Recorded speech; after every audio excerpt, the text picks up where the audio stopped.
All right, we're going to get into some benchmarks now. We'll start off with 3D Mark Firestrike. And we'll go ahead and run this, take a look at the results after we're done. We do have the decimal meter set up so we can see if there's any noticeable increase in sound from the fans. Hardware monitors running in the background, MSI afterburners running in the background, so we'll check out the CPU and GPU temps when it's done. I'll also go ahead and put this microphone that I have on back towards the port, exhaust port, so you can see if there's a noticeable increase in sound from the fan. And like always, we'll be using our FLIR gun, or forward-looking infrared gun, and showing you where the heat is generated and exhausted out on this model.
Right, Firestrike is finished up here. We're looking at a 3516 score, graphics score 3830, physics score 6523, and a combined score of 1525.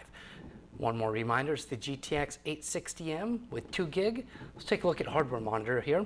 CPU temps, very low, 72, 76, 80, 74.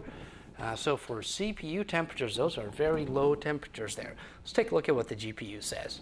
GPU 69 Celsius.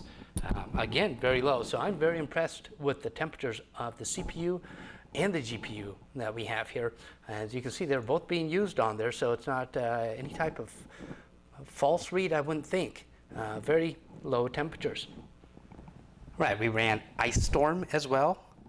Looking at a score of 80,588, graphics score 146,597, and a physics score of 31,288. Let's take a look at our hardware monitor here so we can see the CPU temps. Again, very low, 68, 70, 72, 73, so upper 60s, lower 70s. Let's pop up Afterburner here. And just a tad warmer, but still only 70 degrees Celsius for the GPU temperature on there. So run very, very cool. And lastly, we're going to take a look at 3D Mark 11. That's been ran and finished up here. You can see a score of 5,009, graphics score 4,886, physics score 5,898, and a combined score of 4,836. See if our temps were any different here. Yes, let's find the CPU temperatures. And again, very low, 69, 70, 73, 75. So I would say this is the lowest temperature CPUs that we've seen ever, maybe, on benchmarking. Don't quote me on that, but it's definitely some of the lowest temps ever. And for this GPU, looking at, again, 69 on there. So very low temperatures on that. I don't know if you can see it, probably not too much of contrast there.